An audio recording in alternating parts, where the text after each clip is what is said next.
আর এসে মানকুসের ভিতরে আপনার কেন আপনার তাকদিরি ভাবে পায়, নসবটা কেন ফাতে লফজি হয়, আর জর এবং কাসরাটা কেন তাকদিরি হয়, এটা আমি একটু হ্যাকমতটা আপনাকে ধরিয়ে দিচ্ছি। আমি আগে এখানে কি আর কিছু লেখছে হেদাতুন্নাহ মুসান্নেফ,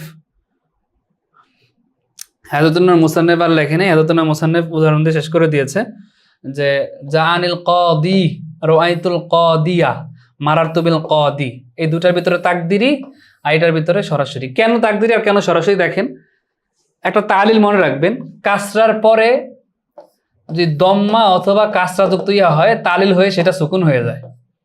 আবার মনে করেন আল কাদিউ, আল কাদিউ কাসরার পরে যখন দম্মা যুক্ত হয় এটা সাকিন হয়ে যায়, তাহলে হয়ে গেছে আল কাদি।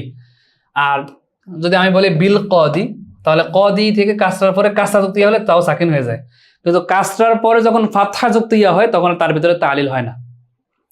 এখন তালিল যদি না হয় তার মানে ওইটা আরবদের নিকট পড়া সহজ, আল কাদিয়া পড়া সহজ, কিন্তু আল কাদিউ আল কাদি এটা পড়া তাদের নিকট কঠিন।